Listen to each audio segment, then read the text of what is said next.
mulai sampai jam pinten? Jam 6.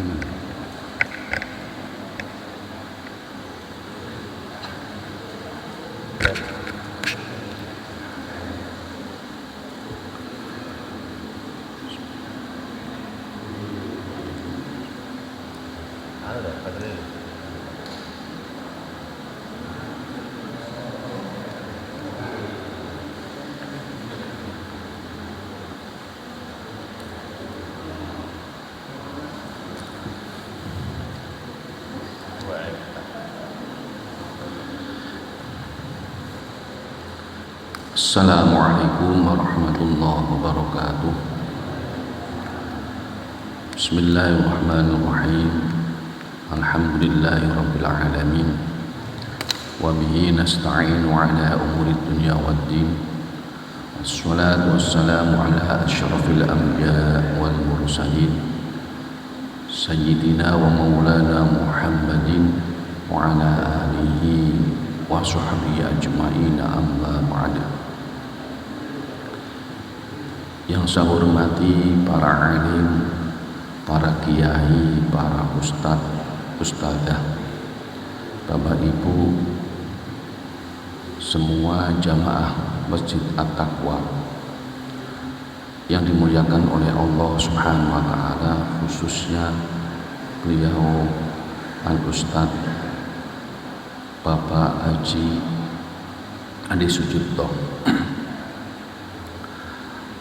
Marilah pengajian pada pagi kali ini kita awali dengan bacaan suratul Fatihah. Mudah-mudahan apa yang akan kita bahas pada kesempatan kali ini senantiasa mendapatkan keberkahan dan ridho Allah Subhanahu wa Ta'ala. Bi barakati suratul Fatihah. A'udzu billahi minasy syaithanir rajim. Bismillahirrahmanirrahim. Alhamdulillahi rabbil alamin arrahmanir rahim maliki yaumiddin. Iyyaka na'budu wa iyyaka nasta'in. Ihdinas siratal mustaqim. Siratal ladzina an'amta 'alaihim ghairil maghdubi 'alaihim waladdallin. Rabbi ighfirli wa liwalidayya wa lil mu'minina amin. Bismillahirrahmanirrahim. Ila hadratin nabiyil mustafa Muhammadin sallallahu alaihi wasallam wa ala alihi wa ashabihi wa azwajihi wa dhurriyyatihi wa ahli baitihi, thumma ila hadrati ikhwanihi minal anbiya wal mursalin wal awliya'i wash syuhada'i was salihin wal ulama'il 'amilin wal musannifin wal mufassirin wal muhaddithin wa jami'il malaikatil muqarrabin, khususan ila ruhi sayyidina asy-syaikh Abdul Qadir radhiyallahu anhu wa ila ruhi asy-syaikh Abdul Hasan asy-Syadili qutbil muhaqqiqin, wa khususan ila ruhi الشيخ زين الدين المهربري وأصوله وفروعه ومشايخه، وخصوصا إلى أرواح مشايخنا ولوالدينا، وخصوصا إلى جميع القبور من حضر في هذا المجلس، وإلى جميع القبور من المؤمنين والمؤمنات والمسلمين والمسلمات من مشارق الأرض إلى مغاربها برها وبحرها. غفر الله ذنوبهم وجعل الجنة مثواهم. شيء لله لنا ولهم الفاتحة. أعوذ بالله من الشيطان الرجيم. بسم الله الرحمن الرحيم. الحمد لله رب العالمين الرحمن الرحيم مالك يوم الدين. إياك نعبد وإياك نستعين. اهدنا الصراط المستقيم صراط الذين أنعمت عليهم غير المغضوب عليهم ولا الضالين. رب اغفر لي ولوالدي وللمؤمنين آمين.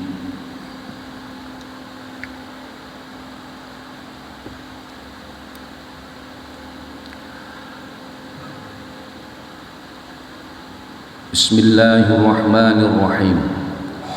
Qala al-musannif rahimahullahu ta'ala wa nafa'ana bihi wa bi'ulumihi fid darain amin. melanjutkan pengajian pada malam Jumat yang lalu, masih membicarakan masalah ilmu, dan ini merupakan insyaallah kajian yang terakhir. Setelah itu kita menginjak pada kajian yang baru, yakni terkait masalah wudu. Wa Ibnu Abi Dunya wal Baihaqi anil Hasani mursalan ma min abdin yakhtubu khutbatan ila Allah sa'iluhu anha yaumal qiyamati ma arada biha qala fakana Malik ibnu Dinar idza haddatsa biha baka thumma yaqulu atahsabuna aini taqirru bi kalami alaikum wa ana a'lamu anna Allah sa'ili anhu yaumal qiyamati ma aradta bihi fa aqulu anta syahidu ala qalbi law lam a'lam annahu ahabbu ilaika lam aqra ala thnaini abadan. Wa Ibnu Abi Dunya wal Baihaqi, hadis diriwayatkan dari Imam Ibnu Abi Dunya dan Imam Al Baihaqi, hadis dari Imam Hasan, hadis mursal. Ma min abdin yakhtubu khutbatan ila Allah sa'ilu anha yaumal qiyamati. Tidak ada satupun hamba Allah Subhanahu wa ta'ala yang melakukan khutbah, pembicaraan, memberikan materi, memberikan nasihat kepada para jamaah, kepada orang lain, illallahu sa'iluhu, kecuali Allah Subhanahu wa ta'ala yaumal qiyamati, pada hari kiamat nanti Allah akan menanyai terkait khutbah yang telah disampaikan kepada para jamaah tersebut. Artinya bahwa segala sesuatu yang kita sampaikan kepada orang lain dalam konteks hadis ini, ketika ada seorang pembicara menyampaikan materinya kepada para jamaah, besok pada hari kiamat itu akan dipertanyakan oleh Allah Subhanahu wa taala dengan pertanyaan ma arada biha. Tujuanmu iku apa menyampaikan materi tersebut? Apakah lillah, karena Allah Subhanahu wa taala? Apakah berorientasi karena selain Allah Subhanahu wa taala? Karena ini berdampak, punya impact bagi orang tersebut. Apakah dianya nantinya akan disiksa oleh Allah Subhanahu wa taala? Apakah dimasukkan ke dalam surganya Allah Subhanahu wa taala? Oleh karena itu, dalam setiap aktivitas, basis yang kita laksanakan itu adalah berdasarkan ikhlas semata-mata karena Allah Subhanahu wa ta'ala. Menyampaikan apapun kepada orang lain itu harus atas dasar semata-mata karena Allah Subhanahu wa ta'ala, mencari ridho Gusti Allah, ikhlas karena Allah, bukan selain Allah Subhanahu wa ta'ala. Kalau selain Allah Subhanahu wa taala, dulu pernah dijelaskan dalam salah satu keterangan, yakni akan dimasukkan ke dalam nerakanya Allah Subhanahu wa taala. Qala fakana, kemudian dari hadis ini dilanjutkan oleh Ar-Rawi Imam Ibnu Abi Dunya dan Al Baihaqi mengatakan, beliaunya bercerita, fakana Malikun ibnu Dinar idza haddatsa biya baka summa yaqulu atahsabuna ain takirru bi kalami alaikum. Ini ada sebuah cerita yang terjadi pada Imam Malik ibnu Dinar. Suatu saat dia itu memberikan ceramah, memberikan nasihat, memberikan materi kepada para jamaah di sebuah majelis. Bagaimanakah kondisinya Imam Malik ibnu Dinar? Dia menangis. Kemudian dia berkata, atahsabuna aini takiru bi kalami alaikum. Imam Malik kemudian di dalam hatinya berkata, pasti para jamaah ini mengira bahwa hati saya ini dalam keadaan sejahtera, nyaman, senang, bahagia karena apa yang saya katakan itu telah diterima oleh para jamaah. Artosipun didengarkan, disimak, manggut-manggut, diterima oleh para jamaah. Ya. Disampaikan kemudian kepada para jamaah, pasti kamu semuanya ini mengira, hai jamaahku, bahwa hati saya ini dalam keadaan nyaman, sejahtera. Karena apa? Karena mungkin apa yang saya katakan ini kamu dengarkan semuanya, kamu manggut-manggut. Padahal wa ana a'lamu anna Allah sa'ili anhu. Padahal besok pada hari kiamat itu saya yakin Allah Subhanahu wa taala akan bertanya kepadaku.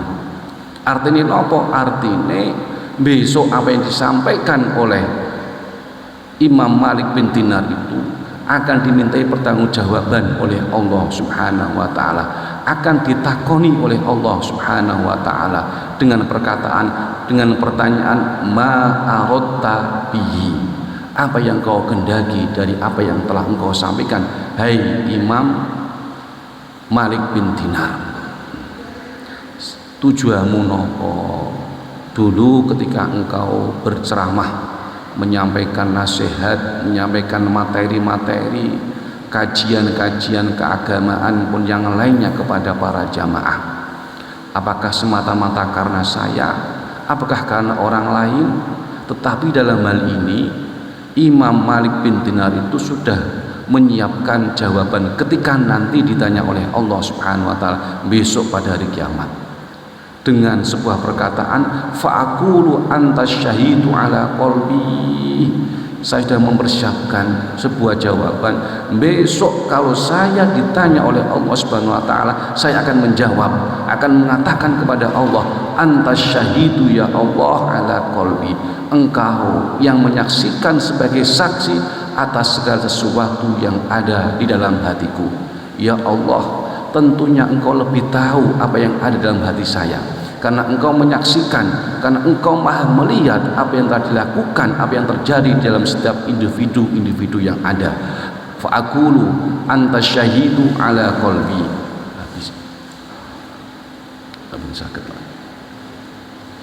Fa'aqulu anta syahidu ala qalbi.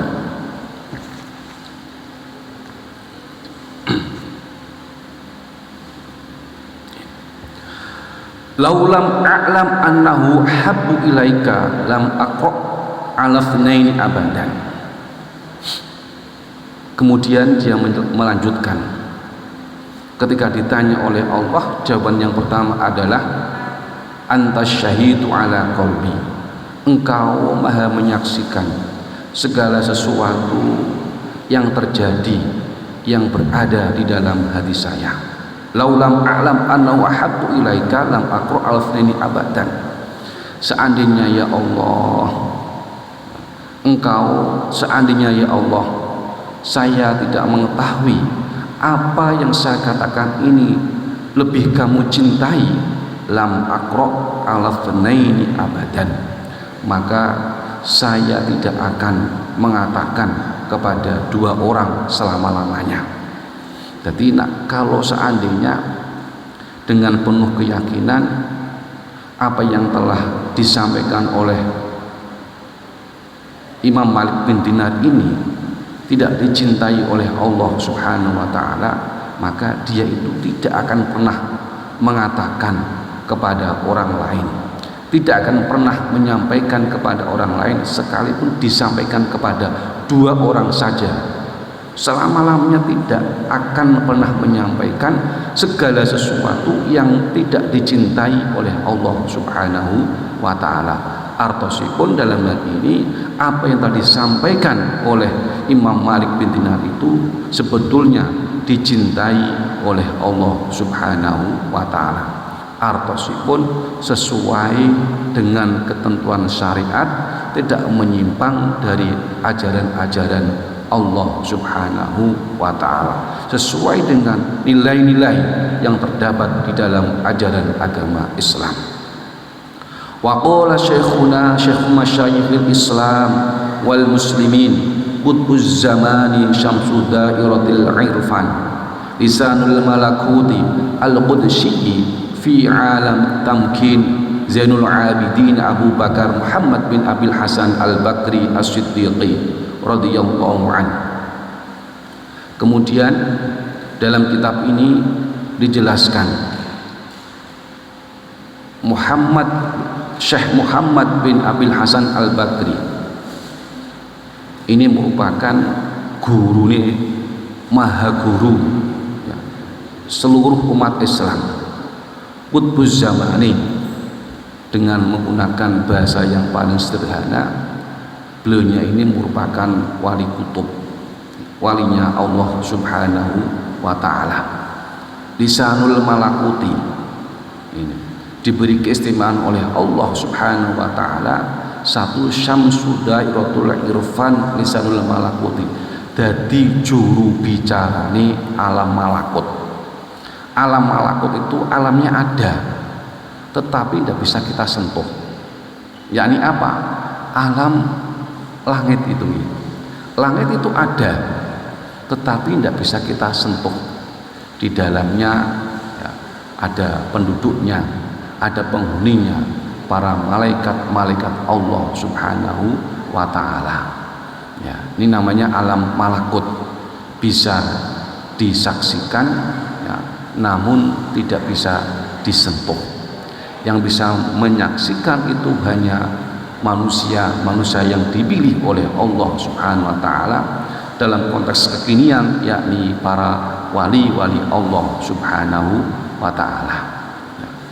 Realita, cara bahasa akademisnya itu realita, tetapi istilahnya apa ya? Ya Anda bisa dipegang aja lah, tidak empiris menurut sebagian hamba-hamba Allah Subhanahu wa ta'ala.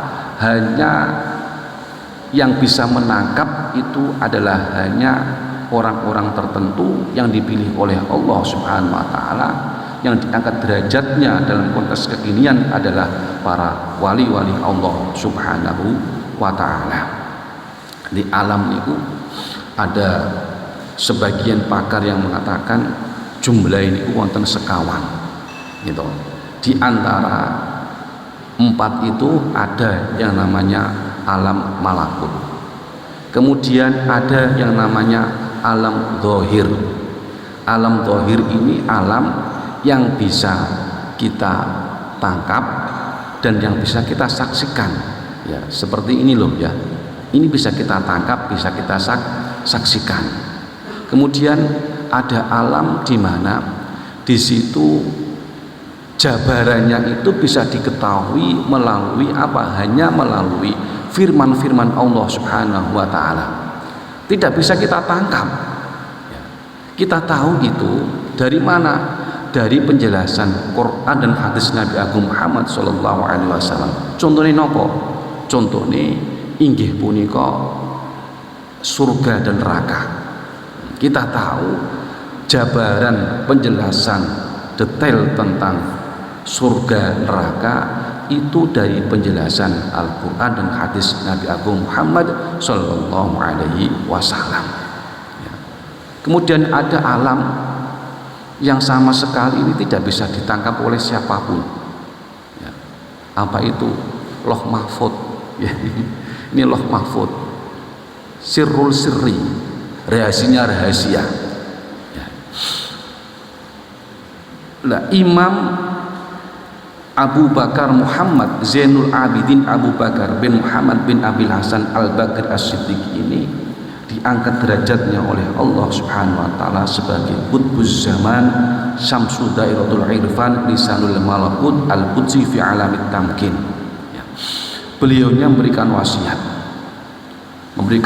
kepada para murid-muridnya, dan kemudian dimaktubkan dalam kitab ini. Tentunya ini juga berlaku kepada kita semuanya. Fima awsani bihi ij'al al-ikhlasa fima tufiduhu wa tastafiduhu syi'aruka wal adaba ma'allahi fima tu'allimuhu wa tata'allamuhu bitharuka wa la tabkhal ala talibi bita'lima ma 'allamahullahu iyyaka mutaharriyan fihi taharriya man ya'lamu annallaha yarahu intaha. Wasiate sing isine semacam ini: hei muridku, jadikan ikhlas itu yang melandasi di setiap aktivitas. Dalam hal ini tufiduhu wa tastafiduhu. Tufiduhu itu memberikan faedah.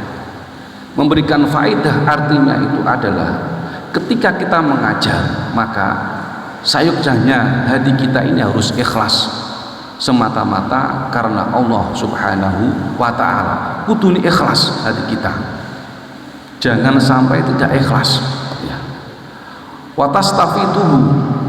Watastafituhu itu makna aslinya apa? Mencari faedah. Diartikan secara khusus oleh para ulama, yakni belajar. Kita mencari ilmu. Penjelasannya ketika kita mengajar, mendidik, mentransfer ilmu, memberikan ilmu, pengetahuan, wawasan kepada para murid, dan manakala kita belajar, maka kita ini harus melandasi hati kita ikhlas semata-mata karena Allah Subhanahu wa ta'ala. Ij'al al-ikhlasa syi'aruka, jadikan ikhlas itu sebagai syiar dalam hal melaksanakan pembelajaran dan ketika Anda belajar. Nah, ini harus menjadikan landasan ikhlas. Karena apa? Ini punya pengaruh yang sangat luar biasa. Satu, diterimanya amaliyah kita. Yang kedua adalah manakala kita melakukan proses pembelajaran, agar yang kita beri ilmu itu barokah, manfaat ilmunya, gurunya itu harus mempunyai adab. Di antara adabnya itu adalah harus ikhlas semata-mata karena Allah Subhanahu wa ta'ala. Jika penyampaian materinya itu ikhlas semata-mata karena Allah Subhanahu wa ta'ala, prosesnya ikhlas, maka fa insyaallah akan mewujud sebuah ilmu yang mendapatkan keberkahan dari Allah Subhanahu wa ta'ala. Barang siapa ketika sudah mendapatkan ilmu, kemudian dia itu mau mengamalkan ilmunya, setelah mengamalkan kemudian dia mau menularkan, menyampaikan, mengajarkan kepada orang lain atau kepada siapapun, maka Allah akan memberikan ilmu yang semula ia tidak mengetahuinya. Artinya apa? Gusti Allah itu akan mengembangkan keilmuannya, atau Gusti Allah itu akan memberikan pemahaman di luar nalarnya. Artinya apa? Artinya Gusti Allah itu akan memberikan ilmu laduni kepada orang yang bersangkutan. Mungkin bagi seorang guru ini mungkin pernah merasakan, ya, pernah merasakan mungkin zamanku biye, misalnya niki nggih, ada yang mengatakan zamanku biye kulo, nah aku biye ngaji, aku kurang pate paham, tidak bisa mengartikan satu alamiah saja, belum bisa mengartikan.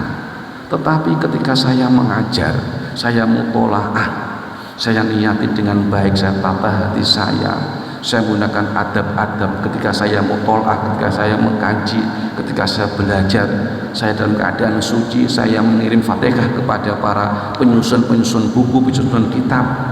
Di sini kemudian Allah itu akan memberikan keberkahan ilmu laduni. Paham ya? Ilmu laduni lah kita ini dimudahkan oleh Allah Subhanahu wa ta'ala untuk mengkaji, ya, kitab-kitab yang akan kita sampaikan kepada para murid-murid kita. Ini mungkin bagi guru ini sudah biasa, ya, sudah biasa terjadinya demikian. Sepanjang guru tersebut itu ketika mutolaah punya adab, punya etika.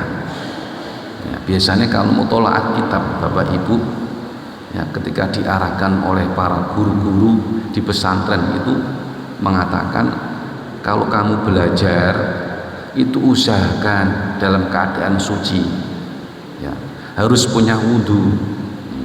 Kemudian yang kedua, sebelum mutola'ah kirim Fatihah kepada Rasulullah Shallallahu Alaihi Wasallam, kepada para sahabatnya Rasulullah, zuriyahnya Rasulullah, ahlu baitnya Rasulullah, kemudian kepada para sahabatnya Rasulullah, kemudian kepada para wali-wali Allah Subhanahu wa taala, para ulama-ulama Allah Subhanahu wa taala, kepada para pengarang kitab yang Anda kaji.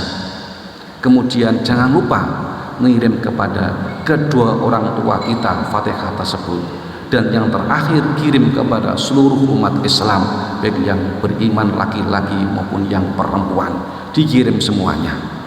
Setelah itu kita diberi doa, ya, diberi doa khusus oleh para kiai-kiai ketika mutolaah, donga. Nah, setelah kita berdoa, lalu kita belajar. Ya, tiba-tiba kemudian ketika kita mutolaah, yang dulu ini tidak bisa, ya, belum begitu menguasai ketika kita masih di zaman pesantren, ketika kita masih ngaji, tiba-tiba kemudian, loh ya Allah, alhamdulillah Gusti jenengan paling kemudahan kepada saya bisa menerjemahkan, saya bisa mengartikan dan lain sebagainya. Lah ini adalah keistimewaan ilmu laduni, bagian daripada ilmu laduni yang diberikan oleh Allah Subhanahu wa taala kepada para santri, kepada para murid, siapapun itu yang ingin belajar agama. Ketika belajar ilmu apapun, tidak hanya ilmu agama, ketika dia mau melaksanakan adab-adab di dalam belajar, sehingga nanti ilmu yang dapat ilmu barokah. Ilmu barokah itu apa? Ilmu yang dapat menarik pada diri kita untuk melaksanakan berbagai macam kebaikan-kebaikan, ya, yang diridhoi oleh Allah Subhanahu wa taala, yang memberikan motivasi kita untuk berbuat baik semata-mata karena Allah Subhanahu wa taala. Berarti nopo? Ilmu ini nanti sebagai cahaya, al ilmu nurun, yang mampu memberikan petunjuk, tongkat kepada kita untuk menunjukkan jalan-jalan yang baik yang harus kita laksanakan dalam kehidupan sehari-hari. Ini namanya ilmu barokah. Akhirnya ilmu ini bertambah banyak sekali. Gitu, diamalkan muridnya otomatis mendapatkan pahala kita ini mendapatkan pahala. Misalnya kados kula niki ngapunten nggih, kula menyampaikan materi, belajar saya sampaikan kepada jenengan, belajar bersama-sama, kemudian Anda menangkap, mencerna, sekalipun porsinya ini berbeda-beda, kemudian Anda amalkan apa yang saya sampaikan ini, jenengan mendapatkan pahala dari Allah sepanjang jenengan ikhlas, kula yang mendapatkan pahala dari Allah Subhanahu wa taala tanpa mengurangi pahala panjenengan semuanya. Ya, ini. Kemudian yang kedua, yang pertama adalah ikhlas. Ketika Anda belajar, ketika Anda mengajar, harus ikhlas dijadikan syiarnya. Yang kedua, wal adaba ma'allahi fima tu'allimuhu wa tata'allamuhu ditharaka. Jadikan adab kepada Allah Subhanahu wa taala dalam hal belajar, dalam hal mengajar. Jadikan apa? Ditharaka. Selimutmu, pakaianmu, ya, pakaian yang kita pakai itu harus apa? Adab. Tadi saya terangkan tadi, ini pengaruh ini adalah etika kita mencari ilmu. Terus ada sebuah kitab di situ menjelaskan tentang adabul alim wal muta'alim. Misalipun kitab karanganipun Mbah Hasyim Asy'ari tadi, adabul alim wal muta'alim. Ini kitab menjelaskan tentang etika, moralitas, akhlakul karimah di dalam mencari ilmu, baik sebagai seorang pengajar maupun sebagai seorang murid, seorang mahasiswa, para jamaah misalnya. Ini adabul alim wal muta'alim, karangannya Mbah Hasyim Asy'ari. Ya, Mbah Hasyim Asy'ari merupakan ulama pendiri Nahdlatul Ulama yang sampai sekarang organisasi NU itu mampu bertahan, ya, sekalipun nak coron delok niku, wah orang mungkin bertahan lah, wong delok model-model mawon masyarakat yang ngoten niku nggih. Tapi kenapa kok mampu bisa bertahan? Ini loh. Lah ini merupakan doa para wali-wali Allah Subhanahu wa taala. Nah, kemudian ada lagi kitab juga. Kitab ini menjelaskan tentang adab mencari ilmu, taklim muta'alim. Ya, ini banyak lagi kitab-kitab yang membicarakan tentang adab-adab. Lah, sekarang ini kita mengalami krisis moralitas, krisis akhlakul karimah. Kenapa para siswa peserta didik sekarang ini berani kepada guru-guru, itu mengancam, intimidasi kepada guru, bahkan sampai membunuh gurunya sendiri? Itu karena apa? Karena tidak disampaikan tata cara adab mencari ilmu di setiap lembaga pendidikan formal. Coba seandainya ada kurikulum khusus tentang adab mencari ilmu, adab kepada guru, fa insya Allah nanti akan sebagai seorang murid akan menganggap bahwa itu adalah guru saya, selama-lamanya adalah guru saya. Sekarang kan tidak toh. Sebagian peserta didik mayoritas ini, kalau mantan guru saya, kok mantan gimana toh? Dalam bahasa, dalam pembelajaran agama Islam itu tidak ada kata-kata mantan guru, tidak ada. Guru ya guru selama-lamanya. Paham ya?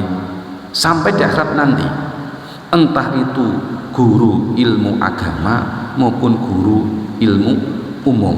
Lah sebetulnya ini saya beritahu nih, ini agak sedikit pembahasannya lebih luas ya. Sebetulnya itu tidak ada dikotomi, tidak ada pembedaan ini pelajaran agama, ini pelajaran umum, tidak ada sebetulnya ya, tidak ada. Ini karena apa? Ini karena apa ya, istilah-istilah yang dibuat oleh sebagian para peneliti saja, atau mungkin para cendekiawan, sebagian para cendekiawan muslim saja ya, dalam rangka untuk merespon modernisasi yang muncul dalam konteks kekinian ini. Karena apa? Karena apa tidak ada ilmu agama, tidak ada ilmu umum? Karena sumbernya satu. Siapakah itu? Sumbernya Allah Subhanahu wa ta'ala. Jadi ilmu fisika ya ilmu Gusti Allah, ilmu matematika ilmu Gusti Allah. Ini seharusnya apa? Terintegrasi menjadi satu, menyatu. Ilmu matematika ilmu matematika, misalnya ilmu fikih ora ana embel-embelane ilmu agama, ora ana embel-embelane ilmu non agama, ilmu umum. Harusnya itu satu, ilmu Gusti Allah. Paham ya niki nggih? Lah contohnya napa?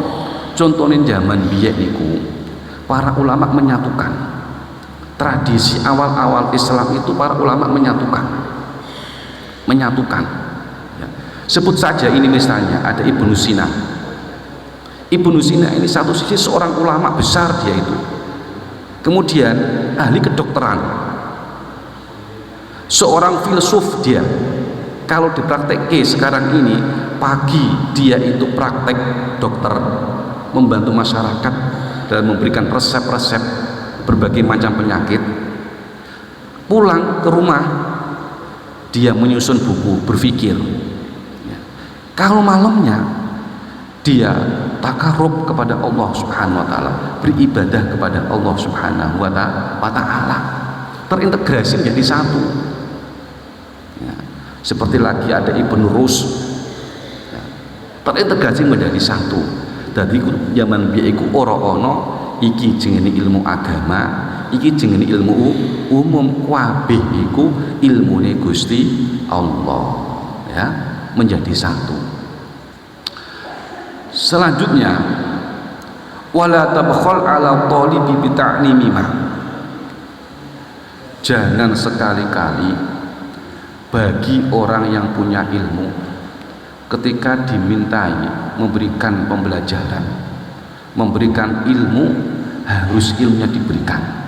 Pak tolong sih Pak, kalau diajari matematika, kok dia tahu, harus menyampaikan wala tabkhal ala talibi bi ta'limima, ala talibin bi ta'limima.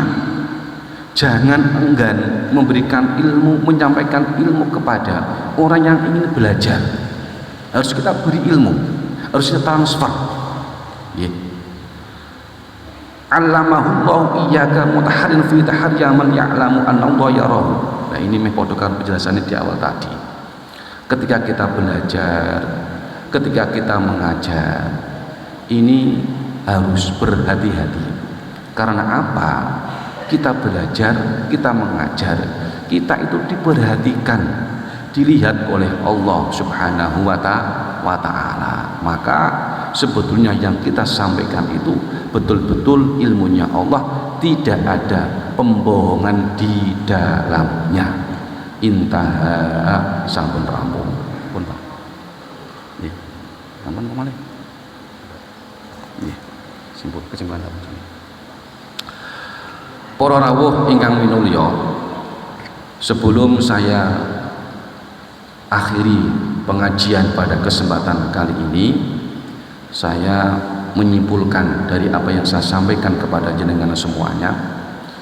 Kesimpulan dari materi pada kali ini yang pertama adalah Allah akan memintai pertanggungjawaban isi materi khutbah, ceramah dan sejenisnya.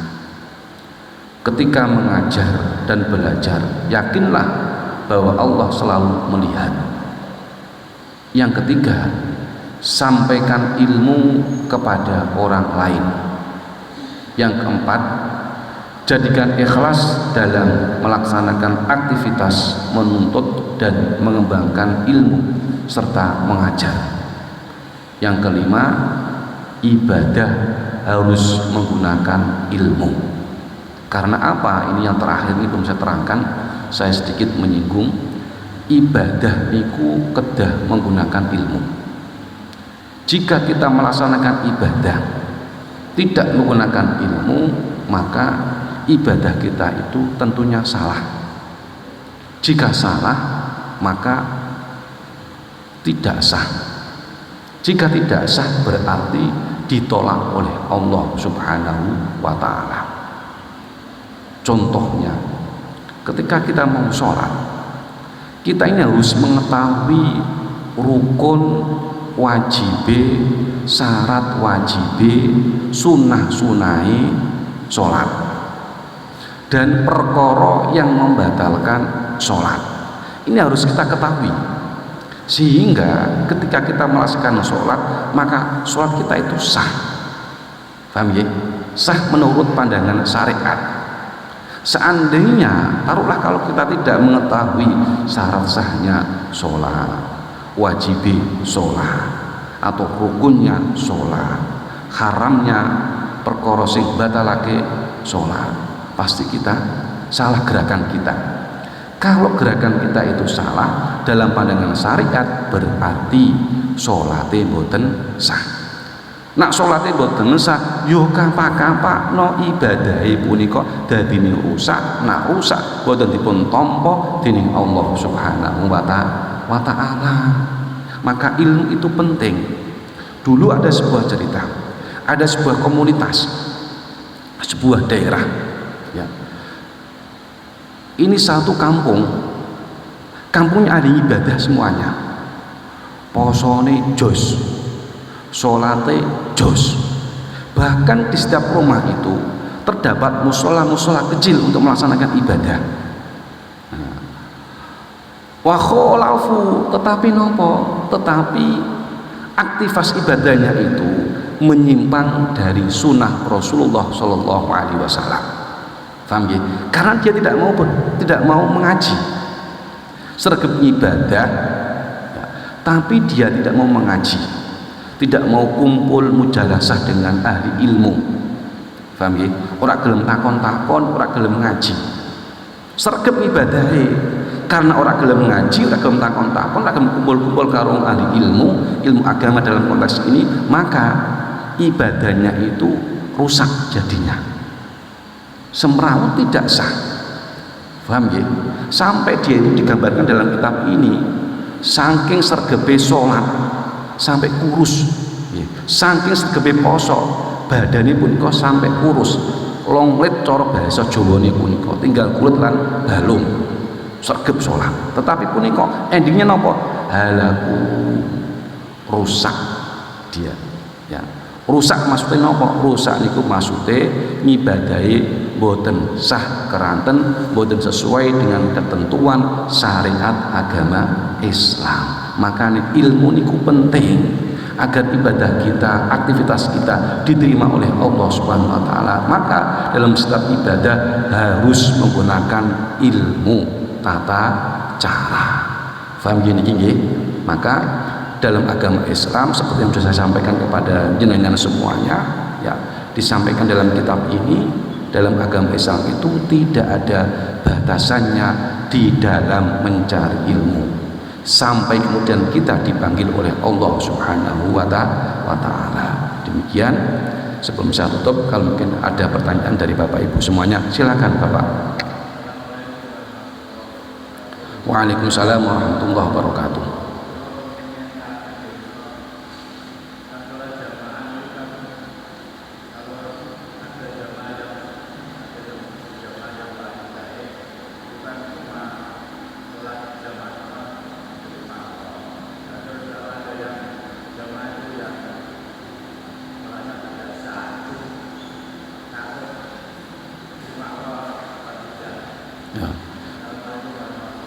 Waalaikumsalam warahmatullahi wabarakatuh. Terkait masalah sholat jamaah, memang sholat berjamaah punika disunahkan oleh agama Islam, sunnah hukumnya, karena ini satu, pahalanya berlipat ganda.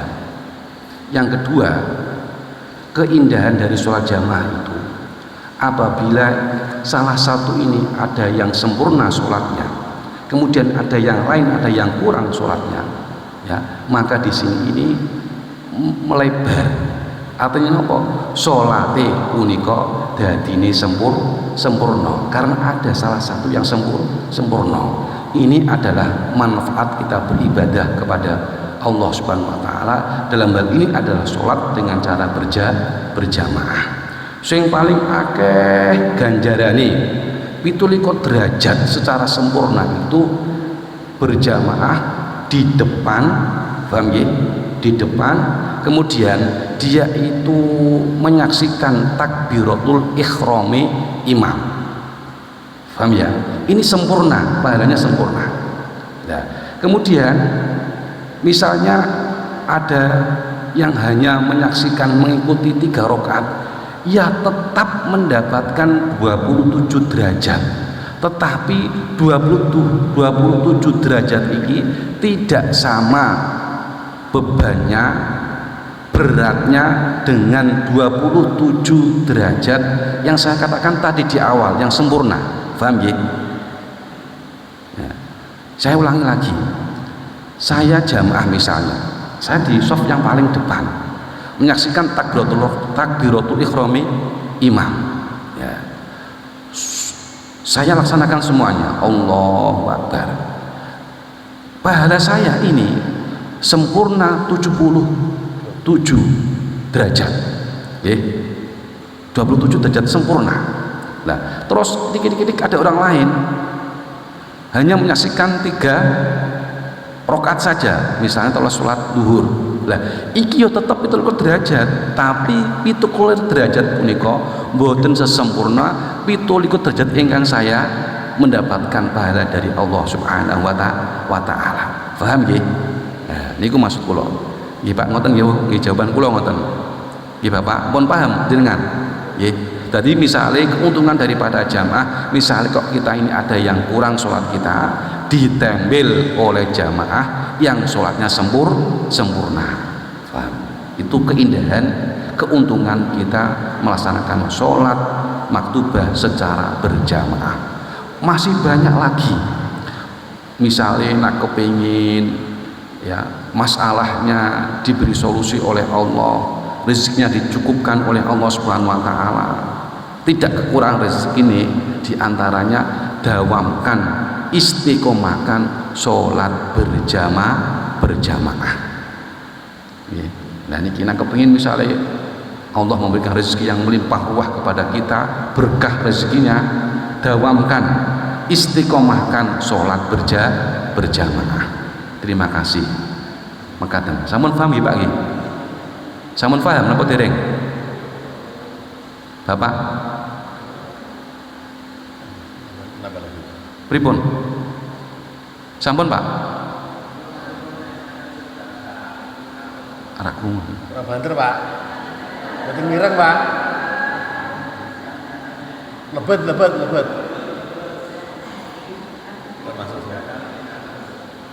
Kula mboten mireng, nyampun ya, Pak.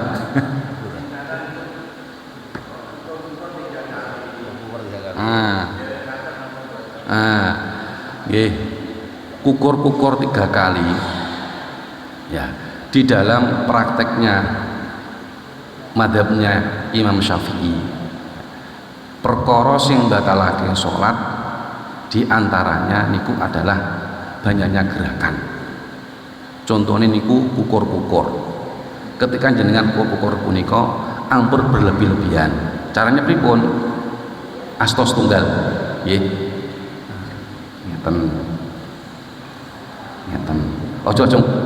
Nah, karo kukur ngeten iki berlebih-lebihan niku menurut pandangan ulama-ulama Syafi'i punika saged batalaken salat.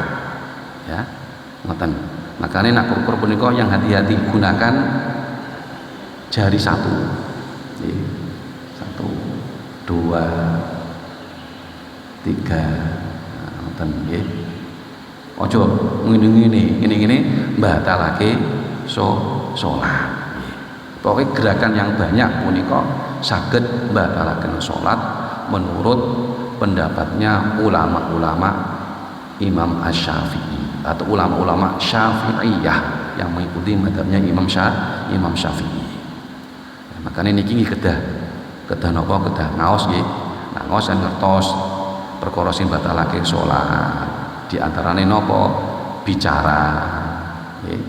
Allahu Akbar. Ketika takbiratul ihram punika ampun ngantos berbicara.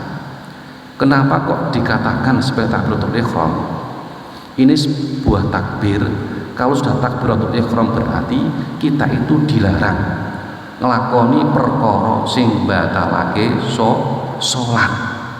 Napa niku misale ya, bersenda gurau, ngobrol kalau kancane, piye bro kabare misale. Ki mangkat ora ning kantor dina iki misale nggih. Wis Allahu Akbar kok jagongan ngoten, batal. Nggih.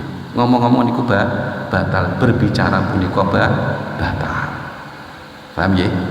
Ya, kecuali lafal-lafal ingkang dianjurkan dening syariat agama Islam.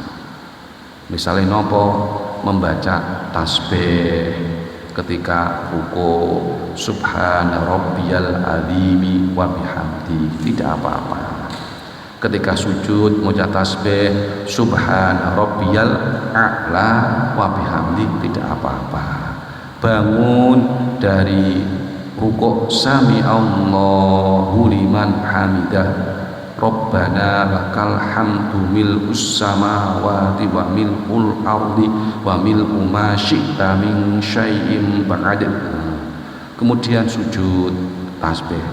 Tangi dari sujud pertama nggih. Macane napa?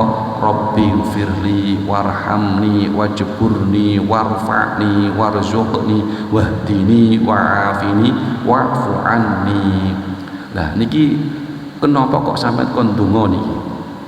Karena suat punika addu'a, suat punika donga, komunikasi dengan Allah Subhanahu wa taala niku. Lah, awake dhewe kon donga punika niki termasuk strategi juga ben kita punika saged tumakninah. Keranten tumakninah anteng sedelok, nderok sedelok, tengok-tengok sedelok punika termasuk rukune salat. Paham nggih? Misale sampean iki tangi dari sujud atau tangi dari rukuk, sami Allahu liman hamidah, kudune ngadeg kejejer tengok-tengok sedelok ampun langsung sujud. Paham nggih? Kudune wonten jedane. Maka di situ kita diperintahkan untuk membaca sami Allahu liman hamidah, Rabbana lakal hamdu mil'us samawati wa niku nak sing lengkap ngoten nggih. Ben saged tumakninah, mangke nak langsung batal soalnya sampean. Mboten batal, mboten sah. Keranten napa? Keranten jenengan punika mboten nglakoni tumak ninah. Lah, kita punika saged ngertos punika kedah ngaos, ya, kedah ngaji punika. Niku. Fatihah wajib, rukun salat nggih. Surat-suratan boten rukun iki, sunah hukumipun. Artosipun menawi boten dipun waos punika boten nyampe batalake salat. Nggih. Nak Fatihah punika wajib diwaca di semua rakaat. Wajib diwaca, ndak boleh dikurangi, ndak boleh tambahi. Nah, nak mos Fatihah punika bismillah punika wajib dipun waos. Karena bismillah punika bagian dari suratul Fatihah. Contonipun rakaat pertama Allahu Akbar, Bismillahirrahmanirrahim, Alhamdulillahi Rabbil Alamin, Ar-Rahmanir-Rahim. Lah punika boten sah menawi kok jenengan langsung ngeten Alhamdulillahi Rabbil Alamin. Maksud kula punika jenengan boten maos bismillah lho nggih. Niki mangke boten sah. Karena apa? Fatihah rusak, kurang bismillah. Nak Fatihah punika boten sah, berarti ndadosaken salate boten sah. Paham nggih? Niki nggih kedah belajar punika penting niki, keranten niki punika termasuk ibadah mahdhah. Ibadah sing tata carane dipun jelasaken dening Allah, dan niki termasuk kewajiban individu. Wajib dilaksanakan.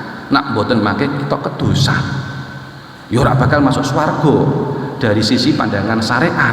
Keranten napa? Keranten kita mboten salat kok. Nggih. Nah niki lho pentingnya kita belajar di sini. Jadi pentingnya kita belajar ilmu agama. Ilmu tata cara kita beribadah kepada Allah Subhanahu wa taala. Ngoten.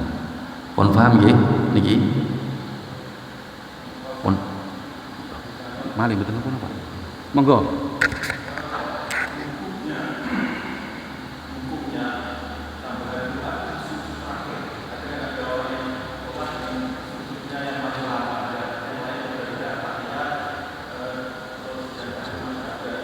Oh, diperpanjang gitu nggih. Dilamakan ngoten nggih. Ya, mboten napa-napa nggih. Kadang niku kesunanipun membaca tasbih ketika kita sujud punika kan kesunanipun 3 kali.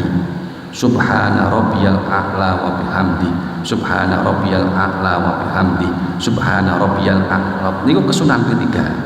Ping sepisan Pak, angsal ping sepisan mboten napa-napa. Misal diperpanjang lagi Pak, ping 11 tidak apa-apa. Dalem? Nggih.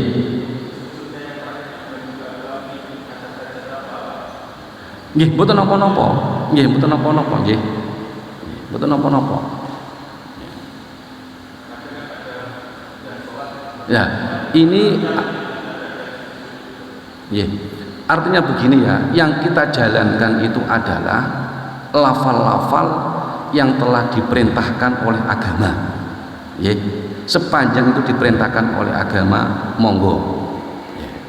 Wonten dalile baik itu dari Quran maupun hadis maupun berupa ijma pendapat-pendapat dari para ulama yang mempunyai kompetensi di bidang hukum Islam. Ngoten nggih, mboten napa-napa. Subhana rabbiyal a'la wa bihamdi, subhana rabbiyal a'la wa bihamdi, subhana rabbiyal a'la wa bihamdi. Lah niki kan ingkang maksur, ingkang istilah niku populer di tengah-tengah kita. Doa tambahan bahasa Indonesia.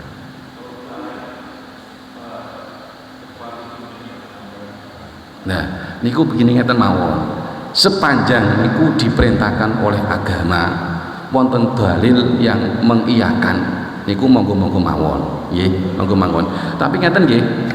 Lah niki jangan sampai misalnya kemudian kita mengucapkan dengan lafal-lafal menggunakan bahasa Jawa misalnya, ya Allah Gusti kula, ya niki mangke batal jenengan. Saya katakan tadi, sepanjang itu ada doa-doa yang diperintahkan oleh agama dalam konteks pelaksanaan sujud, monggo itu. Nah kemudian kalau kita misalnya nambah-nambah diri dengan menggunakan bahasa Jawa, misalnya kita bantu ya Gusti kula minta uang banyak, berarti ini yo batal niki mangke jenengan. Paham ya? Itu. Jadi amane ngeten, amane niku ngeten, amane mawon kehati-hatian kita. Sudahlah dalam hal ini, dalam hal pelaksanaan sholat di tengah-tengah kita sholat itu melaksanakan apa yang tadi diperintahkan oleh agama saja. Baik ini sumbernya dari Al-Quran, hadis maupun dari kol-kol dari para ulama yang sudah mendapatkan justifikasi dari ulama-ulama yang lain. Ngoten mawon niku luwih aman. Lah menawi kok mangke kita melaksanakan doa-doa niku sak badanipun salat mawon, kita berdoa kepada Allah Subhanahu wa taala keranten ya ba'da salat punika nggih termasuk bagian waktu sing mustajabah, waktu yang diijabahi oleh Allah Subhanahu wa taala ketika hamba-hambanya punika meminta memohon kepada Allah Subhanahu wa taala. Paham ya? Nah, sing asli punika di setiap gerakan itu memang ada petunjuk dari para ulama. Saya contohkan misalnya ketika salam, assalamualaikum warahmatullah. Niki wonten dongane. Dongane niku napa? Iki yang diajarkan guru saya niku Allahumma inni as'aluka ridhoka wal jannah. Assalamualaikum warahmatullah. Dungane Allahumma inni as'aluka ridhoka wal jannah. Assalamualaikum warahmatullah. Allahumma inni a'udzubika min sakhatika wan nar. Kalau diterjemahkan assalamualaikum warahmatullah, duh Gusti kula nyuwun ridhone panjenengan lan swarganipun panjenengan. Duh nak ke kiri, duh Gusti kula nyuwun perlindungan dari bentune panjenengan dan siksa neraka. Setelah itu Allahumma adhib anil hamma wal hajat. Duh Gusti mugi panjenengan ilangkeun rasa susah kawula, rasa keraguan-raguan kula. Dan ini tungane kabeh nggih. Allahumma adhib anil hamma wal hajat. Lagi ini alhamdulillahi rabbil alamin. Kemudian wiridan nggih yang diperintahkan oleh syariat agama Islam dibaca banter nggih monggo, dibaca ireh-ireh nggih monggo. Paham nggih? Nah niku leres daya dibaca jaher banter secara berjamaah nggih monggo, diwaca ireh-ireh nggih monggo. Iku wiridan-wiridan sing dadosaken kita punika napa? Takarub cedhak dhateng Allah Subhanahu wa taala. Setelah wiridan baru kita berdoa kepada Allah Subhanahu wa taala, meminta apa yang kita pintakan kepada Allah Subhanahu wa taala. Monggo Bu.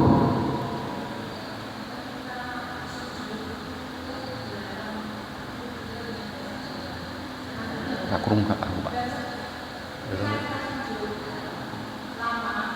Lama.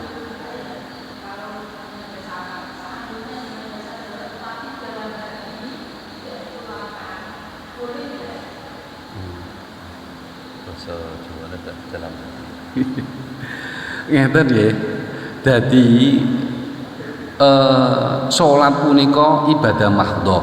Kalau kembali lagi, ibadah mahdhah tata carane punika sampun dipun jelasaken dening syariat agama Islam. Ya, menawi jenengan punika sujud nggih ingkang dipun baca, ingkang dipun perintah agama mawon inggih punika subhana rabbiyal a'la wa bihamdi. Subhana rabbiyal a'la wa bihamdi. Oleh maca punika menggunakan bahasa Arab. Niku dilafalake nggih. Mboten dipun batin iki lho. Dadi bacaan-bacaan nggih sak punika dipun lafalaken. Dipun lafalaken punika atau sepun apa? Bibire bergerak. Namanya melafalkan. Nggih. Bibire bergerak. Lan minimal punika telinga kita mendengarkan. Nak dipun batin punika mboten sesuai. Nggih, misal sampean Allahu Akbar maca alhamdulillah batin. Ini namanya bukan membaca. Kira-kira sah mboten niku? Ayo. Niku syaratnya iku melafalkan. Berarti napa anak melafalkan punika kedah mulutnya bergerak. Wonten swarane. Napa niku nak biyen niku ngaji nahwu niku kula supe. As-sautul murakkabul, suara di mana suara tersebut itu ada susunan-susunan huruf hijaiyahnya. Berarti kan kudu nyoto swarane nggih. Niki kudune bergerak punika. Baik niku Fatihah, takbiratul ihram, Fatihah, ya, tasbih, hamdalah, ya. Lah punika kudu dipun lafalaken. Ya. Bagi nak jenengan punika dhewean kok disunaken banter, kudune banter. Nggih. Kesunane kok ora banter, jenengan ampun banter. Paham ya niki nggih? Ampun banter. Misale salat zuhur punika mboten jahar punika mboten dipun sunataken jahar. Ya. Ketika membaca bacaan Al-Fatihah niku lho. Ya. Mboten asal jahar. Mboten asal banter-banter. Nak dhewean punika utawa berjamaah minimal telinga kita punika mendengarkan. Kalau sebagai imam, kalau itu sholat yang disunatkan jahar itu nih banter. Okay. Berarti salah satu dari makmum punika harus mampu mendengarkan. Paham ya niki nggih? Nah, niki. Lah punika kedah wonten suarane, kedah lambene punika bergerak sebagai tanda kalau dia itu melafalkan suratul Fatihah. Ngoten nggih Bu nggih. Jujur bacaannya tetap subhanallah rabbil alamin. Tapi artinya apa namanya? Doa lain. Ndak bisa. Harus menggunakan bahasa Arab. Ora oleh digawe Jawa, nggih. Paham nggih? Pripun?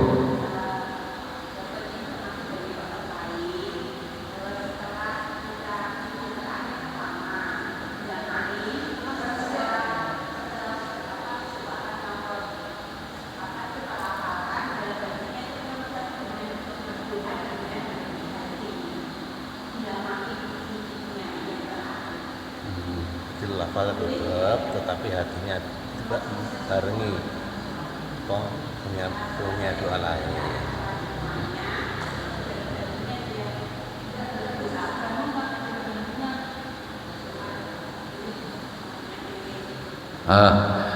Seperti yang saya katakan tadi di awal, kehati-hatiannya punika kita melaksanakan doa-doa dalam sholat ini yang diperintahkan oleh agama sesuai dengan tuntunan para ulama-ulama yang disampaikan kepada kita semuanya mawon. Niku lebih amanipun. Ngoten nggih, lebih amanipun. Lah kok menawi mangke jenengan kepengin berdoa, niku doalah setelah sholat. Ngoten nggih. Kecuali kalau memang kan kadang memang ada sholat tertentu di situ, ya ulama memberikan bimbingan. Misalnya ketika jenengan niki nopo niki sujud ditambahi lafal-lafal iki, nah, itu beda lagi nggih, beda lagi. Paham ya niki? Itu kan khusus, ya, beda lagi lah. Kalau sholat maktubah, kehati-hatian kita mencoba untuk melaksanakan sholat dengan tata cara yang sudah disampaikan oleh para ulama-ulama yang sampai kepada kita mawon, ya, agar nanti tidak menimbulkan berbagai macam pertanyaan-pertanyaan kegundahan di hati kita, ya, agar mantep ngoten mawon, ya, agar mantep mawon. Lah nak kepengin donga, lah niku mangke sak badanipun salat mawon. Donga sak akeh-akeh mboten napa-napa, nggih. Mintalah kepada Allah. Lah nak minta iku ya minta sing gedhe sisan. Wong barang njaluk kok njaluk sing cilik-cilik, nggih. Gusti kula nyuwun misalnya dalam hal konteks duniawiyah, kula nyuwun rezeki sing melimpah ruah Gusti, sing barokah Gusti, sisan ngoten. Ojo Gusti aku njaluk donya sing sithik, sisan sing akeh. Ya nak njaluk sisan sing akeh sing barokah. Tapi ingat ya, kalau kita berdoa embel-embeli sing barokah. Njaluk anak sing barokah. Njaluk ilmu sing barokah. Njaluk pekerjaan ingkang barokah. Njaluk mantu misalnya nggih. Njaluk mantu sing barokah yang sayang kepada kita. Ya ngoten. Ya niki. Ngoten nggih. Ini lebih amannya daripada mangke kalau menjelaskan secara panjang lebar nanti persepsinya nanti salah malah makin kacau nggih. Nah ngoten. Lebih baik niku wau kita jalankan sesuai dengan tuntunan agama, bacaan-bacaan ya, baik itu bacaannya mengandung permohonan atau pujian kepada Allah Subhanahu wa taala. Ngoten mawon. Sampun nggih. Nggih. Sampun nggih Pak nggih. Matur suwun sanget. Alhamdulillah kita sudah melaksanakan pengajian pada kesempatan kali ini. Mudah-mudahan ada berkah dan manfaatnya. Al-Fatihah. A'udzubillahi minasyaitonirrajim. Bismillahirrahmanirrahim. Alhamdulillahirabbil alamin. Arrahmanirrahim. Maliki yaumiddin. Iyyaka na'budu wa iyyaka nasta'in. Ihdinas siratal mustaqim. Siratal ladzina an'amta 'alaihim ghairil maghdubi 'alaihim waladdallin. Rabbi ighfirli wa liwalidayya wa lil mu'minina amin. Assalamualaikum warahmatullahi wabarakatuh. Aku lagi ingat ini mau terus lagi misalnya ya matur suwun ya Mas, misalnya yang diperintahkan agama